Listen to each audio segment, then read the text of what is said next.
Magandang araw sa lahat. As in, magandang araw pero nakakasunog ng balat. Dito tayo sa labas. Tingnan natin yung grapes ko. Grapes namin. Ayan na siya. Ulo. Ang dami na. Bunga na. Ayan. Grabe, ang dami bunga dito banda.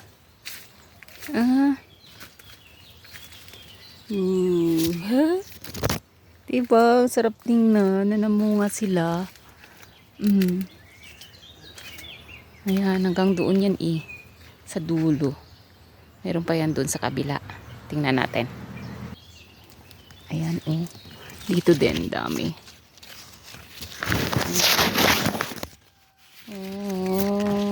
Malapit na. Dito kunti lang nagbunga.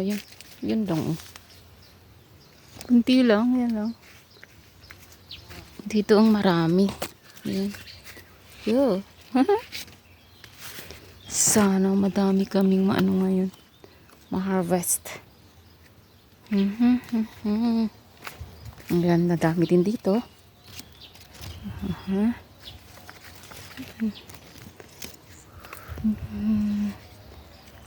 Maraming bunga sa medyo tago. Yung mga naka-expose, wala, kunti lang. Kasi bumalik kasi sa 0 degree nung nakaraang dito. Nung nagsimula siyang namulaklak.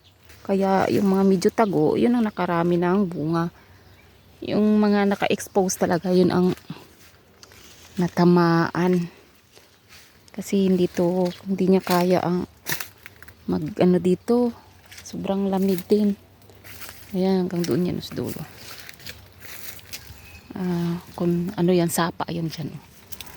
Dito din, tingnan nyo. Talagang sa mga tago siya. Marami. Ayan. Tingnan nyo.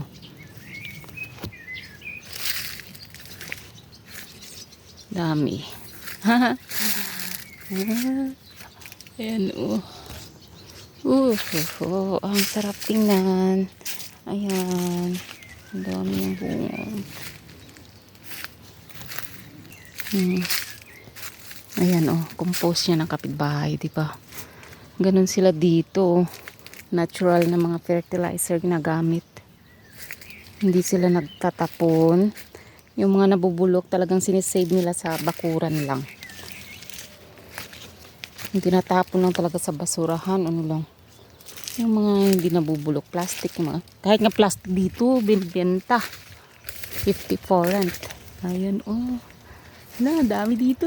Yung apple ng kapitbahay. Manguha tayo pag hinog na. Ayan, kunti talaga pag naka-expose.